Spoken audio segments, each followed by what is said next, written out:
రైళ్లే కాదు విమానాలు కూడా జీవితకాలం లేటుగా ప్రయాణిస్తాయా? గంటల వ్యవధిలో ల్యాండ్ కావాల్సిన విమానం 35 ఏళ్ల తర్వాత ఎలా ల్యాండ్ అయింది? మిస్ అయిన ఆ విమానం 35 ఏళ్ల తర్వాత 92 అస్థిపంజరాలతో ఎలా ల్యాండ్ అయింది? Hello friends, welcome to our channel. Trains అనేవి ఎప్పుడు లేటుగా వస్తాయనేది మనకు తెలుసు. మరి విమానాలు కూడా జీవితకాలం లేటుగా వస్తాయా? ఒక కాలం నుంచి మరొక కాలానికి టైం ట్రావెల్ కూడా చేస్తాయా? ఇలాంటి సంఘటనే ఒక ఫ్లైట్కి జరిగింది. ఈ అంతుచిక్కని మిస్టరీ గురించి, దాని వెనుక ఉన్న రహస్యాల గురించి మనం క్లియర్గా మాట్లాడుకుందాం.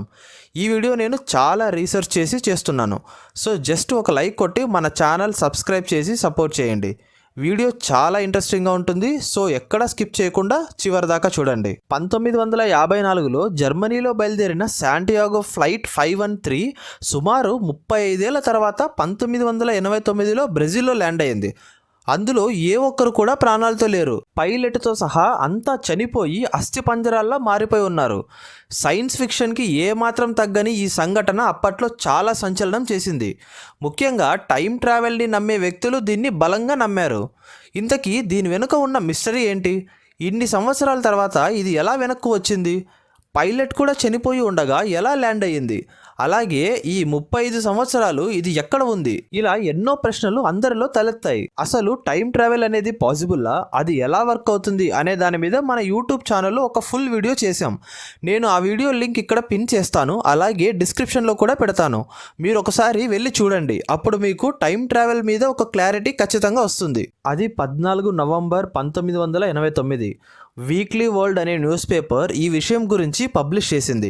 35 ఏళ్ల కిందట మిస్ అయిన 513 విమానం అక్టోబర్ 12, 1989లో బ్రెజిల్లోని పార్టో అలెగ్రే ఎయిర్పోర్ట్లో ల్యాండ్ అయిందని మెన్షన్ చేశారు. అందులో 92 అస్థిపంజరాలు ఉన్నాయని కూడా చెప్పారు.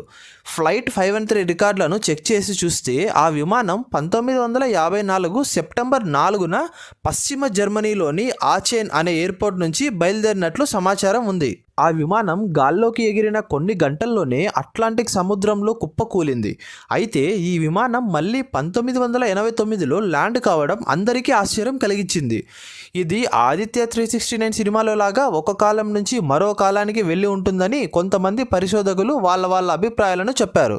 దీనిపై పారానార్మల్ పరిశోధకుడు డాక్టర్ సెల్సో అటెల్లో కూడా ఆ విమానం తప్పకుండా టైం ట్రావెల్ చేసి 1989లోకి వెళ్ళి ఉంటుందని చెప్పారు. కానీ అవన్నీ వాళ్ళ ఊహాగానాలు లేదా సంఘటన చూసి దాని మీద వాళ్ళ అభిప్రాయాలు మాత్రమే. అది టైం ట్రావెల్ చేసింది అని ఎక్కడా ప్రూఫ్ లేదు.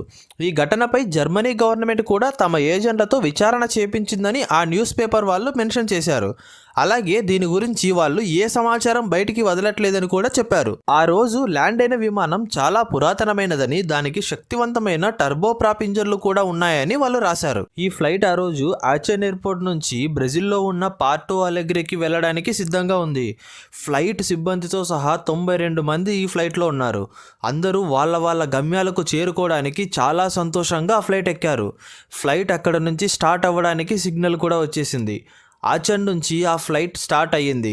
అక్కడి నుంచి బ్రెజిల్లోని పార్టో అలెగ్రే ఎయిర్పోర్ట్కి చేరడానికి సుమారు 20 గంటలు పడుతుంది. అలా బయలుదేరిన ఆ ఫ్లైట్ ఎవరికీ అంతు చిక్కకుండా మాయమైపోయింది. చాలా సంవత్సరాల వరకు అందరూ దానిని మర్చిపోయేంత సమయం వరకు అది తిరిగి రాలేదు. దానికోసం ఏళ్ల తరబడి గాలించినా ఫలితం దక్కలేదు. చాలా సంవత్సరాలు గడిచిపోయాయి. అందరూ ఈ విమానంకి ఏదైనా యాక్సిడెంట్ జరిగి ఉంటుంది అని అనుకున్నారు. సరిగ్గా 35 సంవత్సరాల తర్వాత సడన్గా ఆ విమానం ఎయిర్పోర్ట్ రాడర్లకు దొరికింది. అలాగే ఆ విమానం దానంతట అదే ల్యాండ్ అయ్యింది. ల్యాండింగ్కి ముందు ఆ ఫ్లైట్ ఆ ఎయిర్పోర్ట్ చుట్టూ చాలాసేపు అక్కడే ల్యాండ్ అవ్వకుండా చక్కర్లు కొట్టింది. అక్కడ ఉన్న వాళ్ళు అంతా ఎంతో ఆశ్చర్యంతో, క్యూరియాసిటీతో ఆ ప్లేన్లో నుంచి ఎవరు బయటికి వస్తారు అని వెయిట్ చేసి చూశారు. కానీ ఎంతసేపు అయినా దాంట్లో నుంచి ఎవరు బయటికి రావడం లేదు. అది గమనించిన ఎయిర్పోర్ట్ సిబ్బంది ఆ విమానం డోర్ బ్రేక్ చేసి లోపలికి వెళ్ళి చూస్తే 88 మంది ప్రయాణికులతో పాటు 3 సిబ్బంది, అలాగే ఆ ఫ్లైట్ నడిపిన పైలట్ కూడా అస్థిపంజరాలుగా మారిపోయి ఉన్నారు. అది చూసిన వాళ్ళు షాక్ అయ్యారు. వాళ్లకు అసలు ఏం చేయాలో కూడా అర్థం కావట్లేదు. కొద్దిసేపు అలాగే నిలబడి షాక్లో ఉన్నారు. ఎందుకంటే ఎవరూ ప్రాణాలతో లేనప్పుడు ఇది ఇక్కడికి ఎలా వచ్చింది అని. మనం స్టార్టింగ్లో చెప్పుకున్నట్టు చాలామంది పరిశోధకులు ఇది ఒక టైం లూప్లో చిక్కుకొని ఉండొచ్చు అని, ఇది టైం ట్రావెల్లోకి వెళ్ళిందని చెప్పారు. అక్కడ ఉన్న వాళ్ళందరికీ, అది చూసిన వాళ్ళందరికీ ఆశ్చర్యం ఏంటంటే ఈ ఫ్లైట్ బయలుదేరి వెళ్ళడం అందరూ చూశారు. అది అట్లాంటిక్ సముద్రం పైకి వెళ్ళగానే రాడార్ నుంచి మిస్ అయింది. బ్రెజిల్ గవర్నమెంట్ దాన్ని వెతకడానికి సిబ్బందిని పంపించినా అక్కడ ఎలాంటి ఆనవాళ్లు సముద్రంలో దొరకకపోవడం. అలా మాయమయ్యి 35 సంవత్సరాల తర్వాత మళ్ళీ అది చేరుకోవాల్సిన గమ్యానికి దానంతట అదే చేరుకోవడం. ఈ విషయం ఎలాంటిదంటే కొంతమంది దీన్ని నమ్ముతారు, అలాగే ఇంకొంతమంది దీన్ని కట్టుకథ అని కూడా కొట్టిపారేస్తారు. ఇది ఒకవేళ ఏలియన్స్ పని అనుకుంటే, లేదా ఏమైనా అతీంద్రియమైన శక్తుల పని అనుకుంటే, ఇది వెనక్కు అది వెళ్ళాల్సిన గమ్యానికి దానంతట అదే ఎలా వస్తుంది? లేదా దీన్ని ఎవరైనా తీసుకొచ్చి ఉంటే ఎవరో ఒకరు ఆ ఫ్లైట్లో ఉండాలి కదా, కానీ అందులో అస్థిపంజరాలు తప్ప ఎవరూ లేరు, అలాగే ఎలాంటి ఆనవాళ్ళు కూడా లేవు. ఇలా ఈ ఫ్లైట్ ఎలా మిస్ అయిందో, తర్వాత అది ఎలా తిరిగి వచ్చిందో అని ఇంతవరకు ఒక పెద్ద మిస్టరీగానే మిగిలిపోయింది. చూశారు కదా, ఈ ఫ్లైట్ విషయం గురించి మీ ఒపీనియన్ ఏంటో కమెంట్స్లో చెప్పండి. మీరు టైం ట్రావెల్ గురించి తెలుసుకోవాలనుకుంటే మన ఛానల్లో దీని మీద క్లియర్గా ఒక వీడియో చేశాను. లింక్ ఇక్కడ ట్యాగ్ చేసి డిస్క్రిప్షన్లో కూడా పెడుతున్నాను. మీరు చూడాలనుకుంటే జస్ట్ లింక్ మీద క్లిక్ చేసి చూసేయండి. ఇలాంటి వీడియోస్ కోసం నేను చాలా రీసెర్చ్ చేసి ఇన్ఫర్మేషన్ గ్యాదర్ చేసి చేస్తున్నాను. సో మన కంటెంట్ నచ్చితే ఒక లైక్ కొట్టి మన ఛానల్ సబ్స్క్రైబ్ చేసేయండి. ఇంకొక మిస్టరీతో మళ్ళీ కలుద్దాం. అంతవరకు టేక్ కేర్.